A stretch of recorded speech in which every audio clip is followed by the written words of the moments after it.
네. 네, 히어링 오브 김광재 청론사입니다. 보청기에 대해서 이제 어떤 그런 기본적인 그런 기술도 한번 이렇게 말씀을 드려야 되겠다 이렇게 생각을 하고 있었거든요. 아무래도 그 예전 자료여서 조금 뭐 오래된 감은 있지만 그래도 보청기 어떤 그 기초 기술을 다루고 있기 때문에 뭐 일단은 뭐 요즘에 최신 기술을 이해하기 위해서는 이런 그런 기본적인 기술들에 대해서 우리가 잘 이해하고 있어야 되지 않나 그렇게 생각을 하고 있고, 저도 이제 좀 리마인드하는 그런 마음으로 다시 한번 이렇게 발표를 하도록 하겠습니다.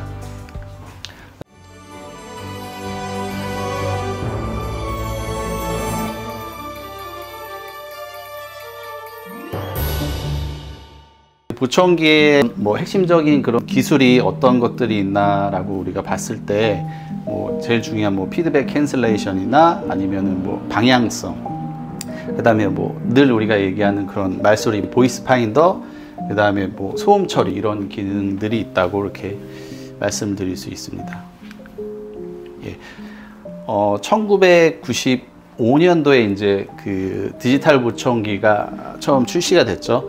그 당시만 하더라도 어때요? 보청기 기술력이 이런 청각적인 그 분야보다는 많이 좀 뒤처져 있었다라고 얘기를 할 수 있는데, 디지털 보청기가 이제 출시되면서 많이 좀 좋아졌습니다. 그래서 청각학과 함께 보청기 기술력도 많이 발전을 했는데, 2007년에 와이어리스, 그러니까 양위 통신이나 블루투스 이런 그 커넥티비티가 생기면서 뭐 한 번 더 이렇게 크게 발전할 수 있는 그런 시점이었다. 그래서 먼저 그 피드백 캔슬레이션 기능을 보면 우리가 뭐 그런 스태틱 방식이나 그 고주파수 대역을 그런 리덕션하는 그런 방식이 있는데, 뭐 쉽게 얘기해서 게인 리덕션이죠. 결국은 소리를 줄이는 거예요. 그래서 피드백이 나기 때문에 고주파수를 게인을 죽여버리면 우리가 말소리 명료도에 그런 저하가 당연히 생길 거고요. 그래서 이제 개발된 게 그런 나치 필터 방식입니다. 그래서 특정 주파수, 고주파 중에서도 뭐 2.7K가 난다, 아니면 3K에서 피드백 존이 생긴다. 그래서 개인마다 어떤 뭐 보청기마다 이렇게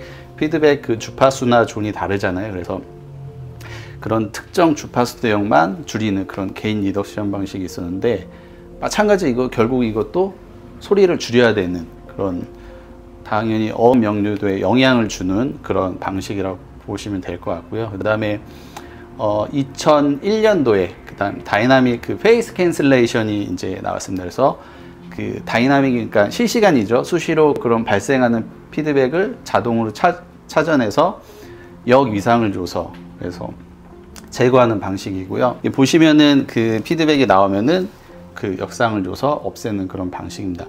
물론 이것도 뭐 100% 게인 리덕션 방식이 아니다라고 얘기할 수는 없지만 그래도 큰 게인에 영향을 주지 않았었거든요. 그래서 쉽게 얘기해서 우리가 뭐 90도에서 피드백이 나면 거기 플러스 180도, 80도를 줘서 없애는 방식인데, 그것도 어떤 그런 한계가 있었어요. 이걸 하려면 그만큼 그 프로세싱의 속도도 빨라야 되고, 그 다음에 에너지도 좀 많이 소비가 됐었습니다. 그래서 이런 것들이 조금씩 더 발전했다라고 보시면 될 것 같습니다. 현재는 뭐 이런 페이스 캔슬레이션 방식이고, 여기다가 조금 더 바뀐 게 이제 오티콘에서 하는 거는 뭐 그 2.7K에서 나면 2.6K로 그 주파수를 옮겨주는 거예요. 그래서 피드백 존에서 이렇게 벗어나서 캔슬레이션 해주는 그런 방식도 있습니다. 예.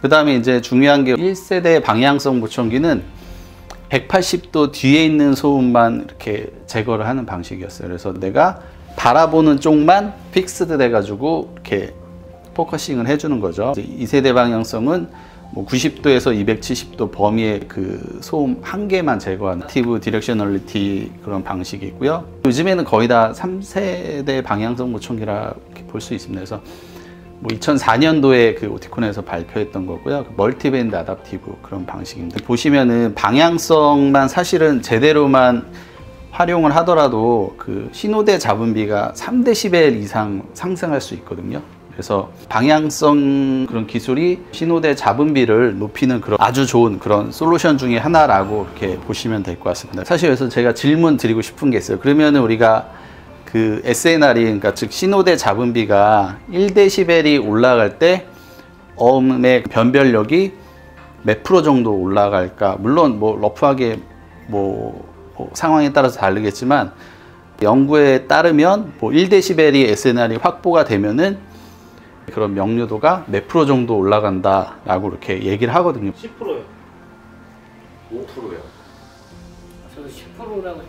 예, 10%가 우리가 10에서 15% 정도다라고 얘기를 하고 있거든요. 소음 속에서 내가 신호가 1dB만 크더라도 굉장히 그게 많이 달라지는 거거든요. 그래서 퍼포먼스 차이가 뭐 한 10% 정도, 최소한 10% 정도 난다라고 보시면 될 것 같고, 그러면은 SNR이 3dB가 만약에 그 방향성을 이용해서 3dB가 확보가 되면 엄청난 거죠. 예, 물론 일반인들한테 그 1dB 차이가 크진 않지만 실제적으로 그런 감각 신경성 난청에 있어서는 그 1dB 차이가 상당히 크다고 이렇게 알려져 있습니다. 예. 예, 다음은 이제 말소리 탐지, 이런 건파기에 대해서 말씀을 드릴 텐데, 사실 그 당시만 하더라도 이런 그런 건파기나 이런 그런 디텍터가 많이들 들어있지 않았었어요. 대부분의 보청기에서. 그래서 이 방식은 뭐냐면은 그 우리가 말소리가 그런 배음 패턴과 동시적으로 발생하는 에너지를 이용해서 말소리를 이제 그 음성 탐지를 하는 기능인데, 그래서 보시면은 우리가 그 이 모듈레이션이 그 말소리일 때, 그 다음에 소음일 때, 그 다음에 그 소음 속에서 말소리가 있을 때 이렇게 묻히거든요. 그래서 이런 단순히 모듈레이션 방식만 이용하면은 한계가 있어요. 그런 변조 지수가 만약에 소음에 묻혀버리게 되면은 찾을 수 없기 때문에, 그래서 그 동시적으로 발생하는 에너지를 이용을 해서 1번 기술하고 이런 모듈레이션 인덱스 방식을 합쳐서 소음에서 말소리가 있을 때는 이게 말소리가 있는 건지 없는 건지 소음에 가려지죠. 근데 이랬을 때 이런 방식과 그 다음에 이런 그 동시 발생적인 에너지가 있다고 생각하면, 아, 여기는 소음화에서 말소리가 있다, 그러니까 스피치 인 노이즈 상황이다 라고 우리가 예측을 할 수가 있는 거죠. 그래서 이런 방식으로 그 말소리 탐지를 하는 그런 기술들이 있고요. 물론 뭐 제조사마다 그렇게 명명하는 건 다 다르지만 결국은 다 이런 뭐 거의 비슷비슷한 그런 방식을 사용한다라고 보시면 될 것 같고요. 그래서 뭐 오티콘에서는 그 당시에 뭐 3단계 소음 관리, 그래서 뭐 소음만 존재할 경우, 그 다음에 소음 속에서 말소리가 존재할 경우, 그 다음에 소음만 있을 때는 뭐 전체적으로 말소리 그 주파수나 배경소리나 전체적으로 그런 그 게인을 이렇게 내려주는 그런 방식입니다.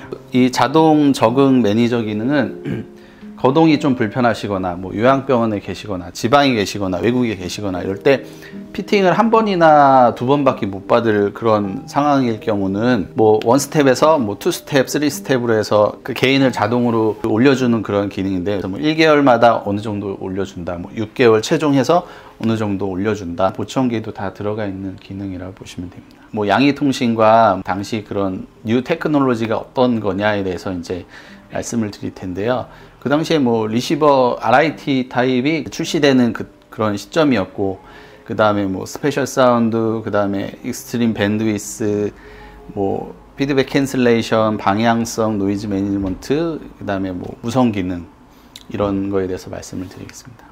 처음 개발됐을 때는 대부분 저주파수는 거의 사실 정상이고, 중주파수나 이제 고주파수 쪽으로 많이 좀 떨어진 그런 그 대상자한테 피팅하기 위해서 개발된 보청기인데요. 초반에는 이런 그 컨셉으로 나왔지만 오픈형 보청기를 만든 사실 이유가 그런 그 감각신경성 난청의 전체 난청 환자 중에서 이런 청력이 50% 이상이다라고 이렇게 연구 결과들이 있거든요. 그래서 대부분 이런 리버스 타입보다는 이렇게 고주파수로 떨어지는 그런 청력이 많죠. 일반적으로 노인성 난청도 이런 형태를 많이 보이고요. 그 다음에 그 소음성 난청도 마찬가지. 이런 난청이 많기 때문에 그런 오픈형 보청기가 필요했던 거죠. 그 당시에도 뭐 보청기 착용자들이 가장 불편해하는 거 넘버원이 울림 현상. 내 보청기 꼈을 때 내 말소리가 울리고, 음식 씹을 때 너무 울려서 상대방하고 대화를 할 수가 없고, 그런 것들 때문에 이제 그런 오픈 피팅이 가능한 그런 보청기가 필요했던 거죠. RIT는 구멍이 뚫려 있기 때문에 저주파수는 증폭을 시켜도 안 되고 시켜지지도 않고, 중주파수와 고주파수는 증폭을 시켜주는 거죠. 그리고 보시면 이 정도의 이런 공간만 있어도 저주파수는 그냥 바이패스 하거든요. 고주파수는 좀 차단이 되지만 잘 듣는 저주파수는 그대로 바이패스하고 중주파수, 고주파수만 이렇게 증폭을 하는 방식입니다. 예전 그 BT 보청기와 다르게 리시버가 고막 앞에 있기 때문에 그런 공명 레조넌스가 없습니다. 그래서 튜브를 타고 내려오면 그 고주파수에서 레조넌스가 생기거든요. 근데 리시버가 바로 앞에 있기 때문에 그런 뭐 튜브 레조넌스가 안 생기고요. 그 다음에 당연히 울림 현상이 훨씬 덜하고, 그 다음에 그 저주파수는 그냥 내추럴 사운드로 듣는다라고 보시면 됩니다. 예. 실제적으로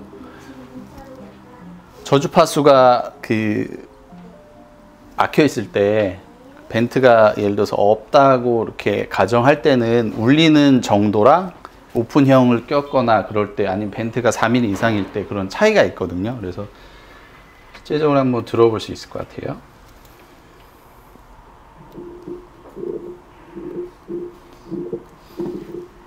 근데 뭐 과자나 음식을 이제 그 먹을 때 이렇게 울리죠, 많이.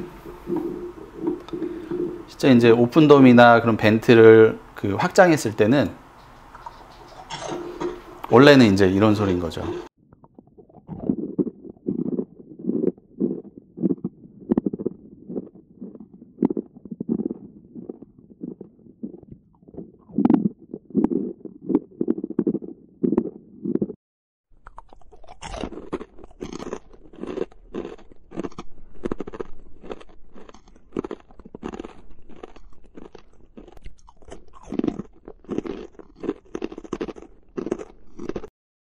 그래서 이런 그 오클루전의 차이가 심하다라고 보시면 될 것 같고, 그래서 사실 저주파수에서 그런 차이가 20dB이나 커지는 거니까 굉장한 차이인 거죠. 그래서 뭐 이거 리시버는 뭐 예전에는 뭐 스탠다드만 나왔지만 요즘엔 다 뭐 미디움 파워풀한 그런 뭐 형태도 나오고 있고, 여기다 뭐 몰딩을 해서 이렇게 뭐 마이크로 몰드나 파워 몰드 이렇게 낄 수가 있죠. 그래서 모든 제조사에서 이거는 다 대동소이한 것 같습니다. 예, 그리고 양위 통신을 하면서 생긴 게 우리가 스페셜 사운드라고 하는데, 우리가 그 뭐 복잡하고 시끄러운 환경에서 소리를 그 이해하고 받아들일 때 이러한 뇌가 이 분해하고 배치할 수 있도록 도움을 주는 그 요소가 있거든요. 시끄러울 때 복잡한 환경에서 잘 알아듣기 위해서는 첫 번째로 우리가 인터니얼 타임 딜레이라고, 한쪽에서 들어왔을 때랑 반대쪽으로 넘어가는 소리에 시간 차가 있어야 돼요. 예, 그래야지만 이게 이쪽에서 들어오는 소리인가 그걸 알 수가 있고, 그 다음에 한 가지가 ILD, 그래서 뭐 Internal Level Difference 아니면 뭐 Intensity Difference 이렇게 얘기를 하거든요. 보면은 ITD, 그러니까 시간 차는 어차피 보시면은 뭐 저주파수에서는 그냥 이렇게 넘어가고, 이제 고주파수에서가 문제인데, 여기 귀를 보면 왼쪽에서 들어오는 신호인데 만약에 반대 측기로 갔을 때는 저주파수에서는 증폭량이 큰 차이가 없어요. 그러니까 저주파수는 헤드 섀도우 어펙을 크게 안 받는다라고 생각하시면 되고, 이제 중주파수 이상이 됐을 때는 고주파수가 많이 차이가 나는 거죠. 그래서 레벨 디퍼런스가 생기기 때문에 이런 ITD나 ILD를 구현을 해줘야지만 이런 복잡한 환경에서 우리가 잘 들을 수 있는 그런 구조를 갖고 있다라고 보시면 될 것 같아요. 그래서 근데 왜 우리 보청기는 그런 구조를 안 갖고 있느냐, 그 이유가 있습니다. 그래서 우리가 실제 그냥 정상기에서는 오른쪽에서 신호가 들어오면은 왼쪽은 당연히 작아요. 작게 들어오죠. 근데 디지털 보청기가 개발되면서 작은 소리가 들어올 때는, 예를 들어서 이쪽에서 소리가 들어가면은 큰 소리가 들리겠죠. 가까이서 얘기하니까. 그러면 소리 증폭을 많이 안 하죠. 근데 소리가 넘어가요. 그래서 작은 소리 입력일 때는 우리가 크게 증폭을 해주죠. 그래서 보청기 이제 피팅할 때 보시면 입력음이 뭐 50이나 55일 때는 뭐 20dB를 증폭하면, 65일 때는 거기에 컴프레션 2대1로 하면은 뭐 한 10dB, 뭐 더 큰 소리는, 아주 큰 소리는 뭐 5dB. 예. 이렇게 압축비를 갖고 있기 때문에 작은 소리가 넘어올수록 크게 증폭을 해서 레벨 디퍼런스가 안 생기는 거예요. 오른쪽 왼쪽 귀가.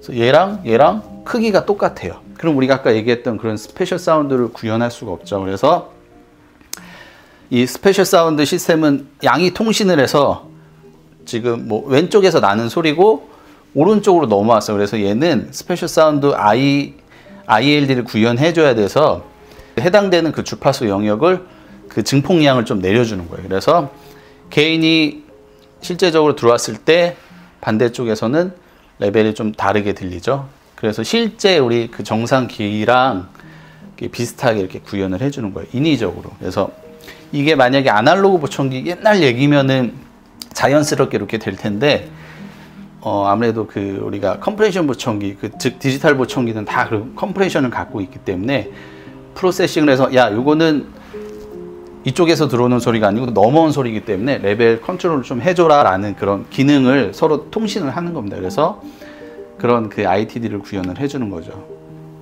그래서 우리가 실제적으로 그 정상기에서는 디퍼런스 8dB가 차이가 납니다. 근데 그 디지털 보청기에서는 차이가 2.5dB 밖에 안 나요. 근데 이런 스페셜 사운드 양이 통신이 되는 보청기는 6.5dB까지 그런 정상기와 같은 그런 ILD 구조를 갖고 있다라고 보시면 될 것 같아요. 그래서 뭐 우리가 보청기를 양쪽 착용해야 되는 거는 당연히 좋은 거지만 거기에 플러스 이런 스페셜 사운드를 구현을 하면은 소음화에서 말소리 듣기가 더 유리하다라고 보시면 될 것 같아요. 예, 요즘에 대부분 보청기들은 뭐 다 좋기 때문에 뭐 10kHz까지 거의 다 증폭이 되죠. 우리가 실제적으로 그 스피치 Q는 보시면은 4kHz에서 거의 다 끝나요. 4K까지만 증폭이 잘 되더라도 말소리를 이해하는 데 있어서 큰 영향을 주지 않는다, 큰 차이가 없다라고 볼 수가 있는데, 하지만 우리가 이렇게 뭐 말소리 그 명료도도 중요한데 우리가 집에서 뭐 전쟁 영화나 이런 거 볼 때랑 극장에서 볼 때랑 다르죠. 이렇게 주파수 밴드 위스나 이런 것들이 다르기 때문에 그런 뭐 좀 차이가 난다라고 보시면 될 것 같고, 전화로 얘기했을 때랑 우리가 방송이나 실제 우리가 그 대화 상대를 그 만났을 때 얘기하는 거랑 목소리 차이가 많이 나죠. 그러니까 즉 전화나 이런 기계를 통해서 네로밴드로 뭔가 소리를 들으면은 보이스 칼라가 없어져요. 비슷비슷하게 들리는 거죠. 방송 목소리나 전원 목소리는. 그런 보이스 칼라가 좀 사라진다라고 보시면 될 것 같고, 근데 이 밴드 위스는 결국은 뭐 이런 스피치 큐도 있겠지만 결국은 방향성, 그러니까 저기서 얘기하는 방향성은 소리의 탐지입니다. 그러니까 소리의 그 위치 파악이라고 보시면 될 것 같아요. 내가 양쪽 보청기를 꼈을 때 대화 상대가 오른쪽으로 갔죠. 이게 지금 차이거든요. 그래서 만약에 내가 4kHz만 증폭이 되면은 차이가 별로 없는 거예요. 오른쪽인지 왼쪽인지 잘 몰라요. 그래서 이 로컬라이제이션은 주파수가 한 8K 이상 돼야 이런 디퍼런스 차이가 나기 때문에 고주파수가 증폭이 더 밴드위스가 넓으면은 위치 파악하는 데 더 도움이 된다고 합니다. 그래서 물론 이런 그 수평적인 구조에서도 마찬가지고요. 정면에서 얘기했을 때는 뭐 그대로 변함이 없죠. 밑으로 가면 약간 고주파수가 떨어지죠. 그러면 누가 밑에서 얘기할 때랑 뭔가 위에서 얘기할 때 그런 차이를 느끼려면은 그런 고주파수 영역이 증폭이 돼야 된다는 얘기입니다. 그래서 위로 가면은 고주파수가 올라가거든요. 이런 공간 그런 감각이나 그런 그 방향성 이런 그런 탐지가 되기 위해서는 즉 그런 주파수의 밴드위스가 넓어야 된다고 보시면 되겠습니다. 예. 그리고 뭐 이런 피드백 캔슬레이션도 요즘에는 뭐 양위 통신을 이용해서 같이 프로세싱을 하는데, 우리가 그 다이나믹 그 페이스 캔슬레이션의 단점이 예를 들어서 똑같은 퓨어톤, 그러니까 피아노 소리나 찡 하는 소리가 들어오면 보청기가 이게 피드백인지 인지하고 역상을 주게끔 되어 있습니다. 그래서 삥 하면은 보청기에서 캔슬레이션 하는 소리가 환자가 들려요. 여기서 예를 들어서 피아노 소리나 뭐 어떤 특정 그 퓨어톤이 들어올 때는 아 얘가 피아노 소리구나, 너도 이쪽에서 들어와? 나도 이쪽에서 들어오는데 그러면 이거는 피드백 소리가 아니고, 피드백은 보통 나면은 이렇게 하면 한쪽에서만 나죠.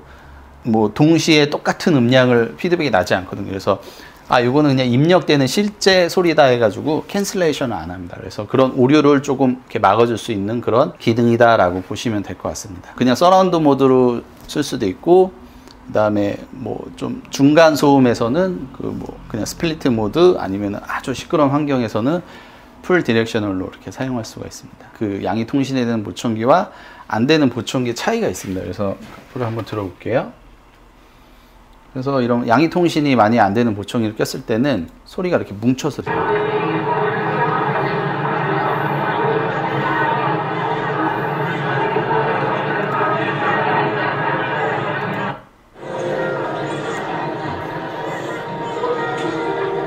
Hey, I'm over here.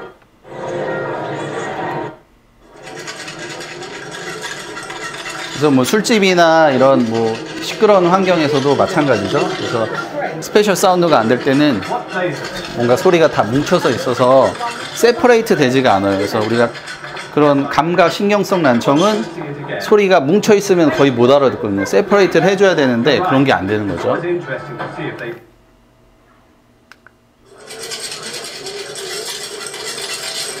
I read in the newspaper today. 네, 이건 이제 스페셜 사운드가 됐을 때. 예. Great. 예, 이런 그 차이가 있는 것을 우리가 알 수가 있고요. 예.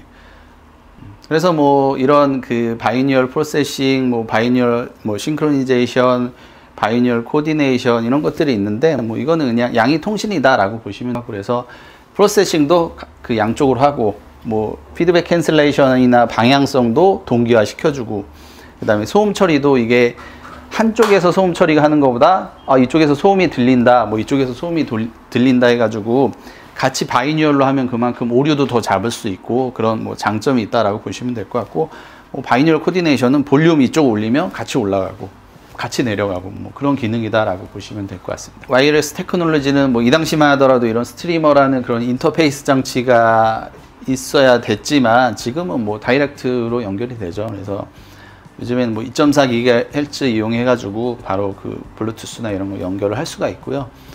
뭐 이 당시만 하더라도 뭐 이런 그 인터페이스 뭐 이건 니어필드 그 마그네틱 그 인덕션을 사용해서 뭐 3.84MHz 저런 뭐 주파수를 쓰고 또 여기는 2.4GHz 쓰고 뭐 그런 것들이 있었는데 요즘에는 어쨌든 이게 없어졌죠. 다이렉트로 이제 연결을 할 수가 있죠. 이런 그 마이 보이스 디텍션이 있는 그런 기능은 상대방이 얘기할 때나 내가 얘기할 때나 요거는 내가 얘기하는 말소리다라고 탐지를 해서 그냥 노이즈 리덕션을 계속 걸어줘요. 상대방이 얘기할 때나 내가 얘기할 때나 그런 백그라운드의 그런 뭔가 그 밸런스가 똑같이 유지가 돼요.